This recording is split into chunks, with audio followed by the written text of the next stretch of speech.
E aí, gente, tudo bem? Hoje eu tô aqui para falar para vocês sobre lesão de entorse de tornozelo.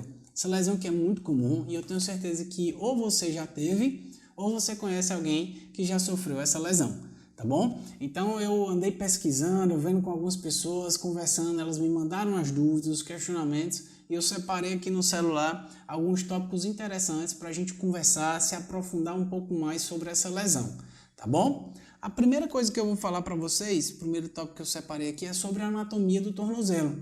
Então eu andei pesquisando em alguns artigos, estudando um pouquinho mais e vi que o tornozelo é uma das estruturas que mais se machuca no nosso corpo, seja durante a prática da atividade física por profissionais ou amadores, tanto faz, ou seja durante a prática das atividades diárias. Então, independente do que você faça, a estrutura do tornozelo é sempre uma das mais machucadas do nosso corpo, tá bom? Então, vamos relembrar um pouco da anatomia da estrutura tornozelo e pé. Elas são formadas, essa estrutura é formada por 28 ossos, 34 articulações, mais de 100 ligamentos e mais de 30 músculos agindo diretamente nessa estrutura. Você vê aí que são muitas coisas trabalhando em conjunto para tudo sair perfeitinho, tá certo? Se tiver alguma alteração, aí o negócio desanda, tá bom? E eu vou falar algumas funções da estrutura do tornozelo aqui para vocês, como por exemplo, correr, saltar, caminhar, amortecer o impacto após um salto, ou até propriamente a estabilidade do nosso corpo, principalmente com os pés em cadeia cinética fechada, que é quando o pé está apoiado em alguma estrutura. Serve muito para dar uma orientação, uma estabilidade para o nosso corpo. Então você vê a importância e a quantidade de coisas que a estrutura do tornozelo está envolvida no nosso corpo. Dentre todas essas estruturas, eu separei duas articulações que eu acho que são importantes para a gente comentar aqui. E eu vou mostrar para vocês aqui agora, tá bom? A primeira articulação é a talocrural, que é formado pela tíbia, pela fíbula e pelo talos. Então essas três estruturas formam a articulação talocrural. A outra articulação é formada pela tíbia e pelo talos, que é a tíbio talar. E essa articulação ela tem uma função muito importante, que é fazer a inversão ou a eversão do tornozelo. Então você percebe que essa estrutura da tíbia e do talos tem que estar funcionando perfeitamente para que esses movimentos aconteçam de forma fluida. Tá certo? Então, o próximo passo aqui que eu separei para vocês, aliás, deixa eu só falar uma coisinha em relação à fíbula, esse ossinho que é muito importante. Por quê? Porque dentro dessa articulação, dentro dessas estruturas, ela funciona como um pistão. Quando você faz a flexão plantar, essa estrutura da fíbula, por estar ligada diretamente ao malelo lateral, ela desce, ela faz um movimento de inferiorizar. E quando você faz a flexão dorsal, ela superioriza. Então, para essa estrutura tá funcionando direitinho, para esses movimentos acontecerem de forma fluida, todas essas articulações, por menor que seja, precisam estar funcionando de forma perfeita, tá certo? Outra coisa que eu queria falar para vocês é sobre os ligamentos. A gente tem os ligamentos laterais e os ligamentos mediais, certo? Então, vou mostrar aqui para vocês, aqui no computador, para a gente ter uma ideia melhor de como é que funcionam esses ligamentos, tá bom? Vamos lá. Na parte lateral, os ligamentos laterais são formados pelo ligamento talofibular posterior, ligamento calcâneo fibular e o ligamento talofibular anterior. Esses são os ligamentos laterais. Agora a gente vai para os mediais, que são 4 feixes ligamentares, que eles 4 juntos, formam um ligamento deltoide. Agora eu vou falar para vocês o nome de cada um separado. É o tíbio talar anterior, tíbio talar posterior, tíbio calcâneo e o tíbio navicular. Eles juntos são muito fortes. Então, em relação aos ligamentos laterais, esses 4 feixes ligamentares aqui formando o ligamento deltoide é muito mais forte do que esses ligamentos laterais. Ok? Tranquilo, entendido um pouco mais da anatomia? E aí agora o segundo tópico, eu vou fazer uma pergunta para vocês. Se eu chegasse e dissesse o que é entorse, o que é que vocês me responderiam? Eu quero que vocês deixem embaixo aqui nos comentários o que é entorse, Para mim, entorse são estruturas que são estiradas. Por exemplo, no tornozelo, os músculos, tendões, ligamentos, cápsulas, Então, o entorse nada mais é do que um estiramento das estruturas, tá bom? Se você conhece alguma outra definição, já viu em algum canto, deixa aqui pra gente nos comentários para eu ver depois, tá certo? O terceiro tópico que a gente vai falar é a incidência dessas lesões. Falei para vocês que a estrutura do tornozelo é uma das mais acometidas do nosso corpo, mas agora eu vou dar dados específicos aqui para vocês. Por exemplo, teve uma pesquisa que cita que a cada 10 mil pessoas, uma pessoa sofre de entorse. Ah, Rafael, mas são 10 mil pessoas, beleza. Mas imagina que a cada 10 mil, uma sofra de entorse. É muita coisa, tá certo? Um outro dado que eu queria falar aqui para vocês é que a cada 5%, tá certo, dos serviços de urgência, 5% de pessoas são admitidas com entorse. Então, por exemplo, a quantidade de pessoas que chegam no serviço de urgência lesionadas, 5% delas são por conta de entorse. Então aí você vê que é muita coisa, tá bom? Um outro dado que eu tenho aqui é o seguinte, que todos os acidentes desportivos, tá? Seja de qual esporte for, de 20 a 40% também são lesões de entorse de tornozelo. Olha só a quantidade, de 20 a 40% de todos os acidentes desportivos são por lesões de entorse de tornozelo. E o último dado que eu separei aqui para vocês é que, talvez para surpresa de algumas e para outras não, é que a cada 1.000 pessoas, 13,6 pessoas que sofrem entorse são mulheres e 6,94 são homens.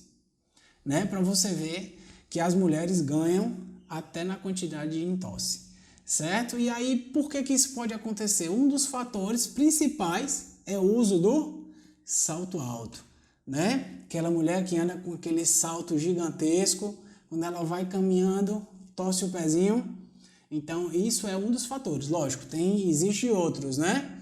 Mas, apesar do salto deixar a mulher muito bonita, ele também causa muito entorse. Tá certo? Então eu quis trazer esses dados aqui para vocês terem um pouco da ideia de que realmente a estrutura do tornozelo sofre muita lesão de entorse. Tá bom? O próximo passo são os tipos de entorse, que a gente tem dois, o entorse em inversão e o entorse em eversão. Apesar da gente chamar, né, dessa forma, mas não significa que só existe esse movimento no entorse. Por exemplo, no entorse em inversão, a gente não tem só o movimento de inversão, tem um movimento de flexão plantar, de inversão e de supinação do tornozelo. Então, o entorse ele é formado por 3 movimentos, como também o entorse em eversão, que é o contrário dos movimentos, né? A gente faz a flexão dorsal, a pronação e a eversão, certo? Então, só para vocês entenderem que são 2 tipos de entorse, mas que também o mais comum é o entorse em inversão. Por que, Rafael? Por que existe mais o entorse em inversão do que a eversão? A principal causa, na verdade, é por conta dos ligamentos laterais. Lembra que eu mostrei para vocês um pouquinho antes que a gente tem 3 feixes laterais e 4 feixes mediais? Justamente isso. Então, os ligamentos laterais são muito mais fracos. Em alguns estudos chamam até de ligamentos do entorse, para vocês terem noção de como eles são instáveis, de como eles são mais fracos em relação aos ligamentos mediais, tá certo? Então essa é a principal causa de termos muito mais entorse em inversão do que em eversão, ok? Beleza, vamos lá para o próximo passo, tá? O próximo passo é a classificação dos entorses. Então a gente tem 3 graus que eu vou mostrar para vocês aqui no computador agora, tá certo? Vamos lá. A gente tem o grau normal, certo? Que é normal, né? Como o nome já diz. E a gente tem 3 graus de lesão. O grau 1, que você vê aqui pequenos machucados nos ligamentos, certo? Que ele pode existir dor, pode existir edema, tá certo? E pode existir um leve estiramento muscular. No grau 2, a gente já tem um rompimento parcial desses ligamentos. Olha só aqui, tá? A dor ela já é mais intensa. O estiramento muscular também já é mais intenso e pode existir hematoma. Então, vocês sabem a diferença de hematoma para edema? A diferença, gente, é que os dois têm extravasamento de fluido, né? Existe uma quantidade de líquido, mas que o hematoma existe um extravasamento de sangue. Então, a presença de sangue define hematoma, certo? Então, a diferença entre edema e hematoma é essa, é a presença do sangue. E a gente tem o grau 3, que é o rompimento total do ligamento, certo? Que pode já também existir fratura, então quando você tem uma entorse muito grave, que pode existir um rompimento total desse ligamento, também pode existir uma fratura, certo? Hematoma intensa e dor, tá bom? Então, a gente viu aí esses 3 graus lesionais do entorse de tornozelo, tá certo? O próximo tópico, se ficou alguma dúvida, manda pra gente aí nos comentários, gente. O próximo tópico é a gente falar um pouco mais do entorse. Então, muita gente fala, Rafael, como é que eu vou identificar, como é que eu vou saber se é o grau 3, se é o grau 2, se é o grau 1, né? Se existe algum rompimento de ligamento. Eu vou falar para vocês agora um dado muito legal. Separei aqui um textinho que fala que o edema, né? A gente vai identificar através da perimetria. Então você compara o lado machucado com o lado sadio dos tornozelos, e aí se no lado machucado tiver um edema superior a 4 centímetros, certo? O valor preditivo é positivo para uma rotura ligamentar, ou seja, para uma ruptura ligamentar de 70% a 77%. Ou seja, se aquele pé que machucou, né, aquele tornozelo que sofreu uma lesão de entorse, tá com o edema 4 centímetros a mais do que o outro lado, né, você faz a medição de um lado e de outro e compara, significa que existe de 70% a 77% de chances de ter uma rotura ligamentar, de ter uma ruptura, certo? No entanto, né, se a diferença for inferior a 4 centímetros, essa predisposição é negativa de 66%. Só para a gente ter uma ideia de um comparativo, né? Se você medir exatamente o edema de um lado para o outro, agora você pode saber que existe uma predisposição ou não, né, para ter uma ruptura ligamentar, ok? Então, a ausência de edema no exame objetivo sugere a ausência de ruptura. Então, se não tiver edema, existe uma grande chance também de não ter uma ruptura ligamentar, tá certo? Mas, se existir um edema nas primeiras 48 horas, né, às vezes a gente não consegue identificar a presença do hematoma. Um fato muito interessante. O que é que eu quis dizer com isso? Às vezes a gente machuca o tornozelo e aí não fica roxo, não tem presença de sangue no momento, nem no dia anterior, aliás, nem no dia posterior. E a gente acha que não vai ter mais o hematoma.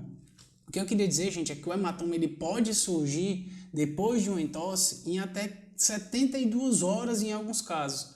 Então, após 3 dias da lesão, pode vir a desenvolver um hematoma, tá certo? Então é um dado também interessante para vocês ficarem de olho, porque às vezes aparece depois e aí o paciente se assusta, não sabe o que fazer, acha que machucou de novo, que piorou. Não se preocupe, isso é normal, tá certo? Se até 3 dias depois da lesão aparecer um hematoma, não se preocupe, é só continuar fazendo o seu tratamento que a gente vai falar lá na frente, ok? Tranquilo em relação a esse ponto? Maravilha! Tá? Eu queria só mostrar aqui para vocês, aqui no computador, vamos para cá, que eu queria mostrar para vocês o que é que acontece, né, com os ligamentos. Lembra que eu falei que no grau 3 e no grau 2 existe uma lesão parcial, no caso do grau 2, e no grau 3 uma lesão total? E que o ligamento que mais é acometido é esse ligamento aqui, ó, o talo fibular anterior, certo? Então, em muitos casos que existe um entorse mais severo, esse ligamento, ele é o primeiro a ser acometido, seja por uma lesão parcial ou uma lesão total. Agora, se o entorse foi extremamente grave, o trauma foi muito severo, tanto esse ligamento aqui, ó, talo fibular anterior é acometido, como o ligamento calcâneo fibular, tá certo? Então, esse é o principal e o primeiro a ser atingido.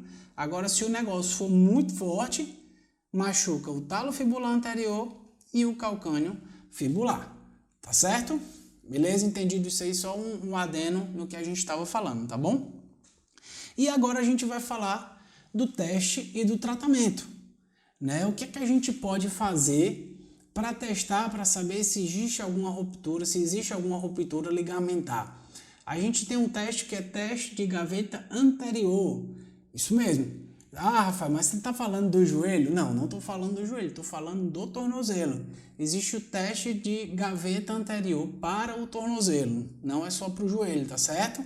Então, lógico, existem alguns outros testes, mas esse teste de gaveta anterior é o que mais é utilizado para saber se existe alguma frouxidão ligamentar nessa articulação depois de um entorse, tá certo? O que é que eu pesquisei, né? Que o teste de gaveta anterior, ele é menos efetivo no entorse agudo.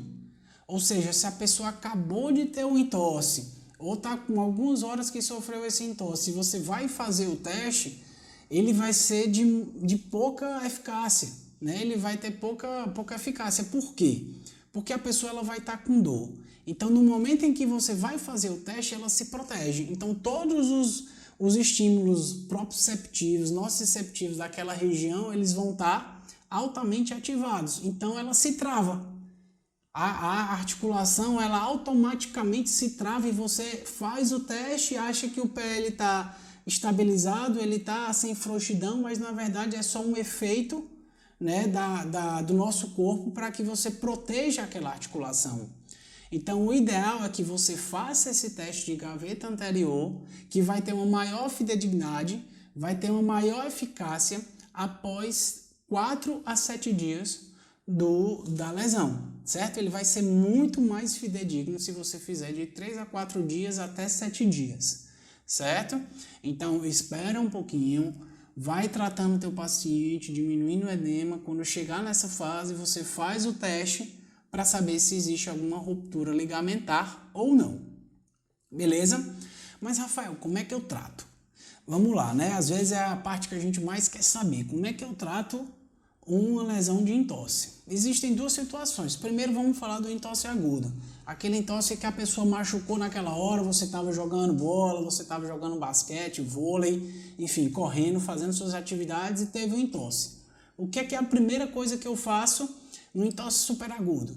Né? A gente vai fazer o uso do gelo, né, que a gente chama de price, que é a pressão, tá certo? A gente vai tentar enfaixar com a atadura o mais forte possível, lembrando para ter cuidado de não obstruir muito a circulação.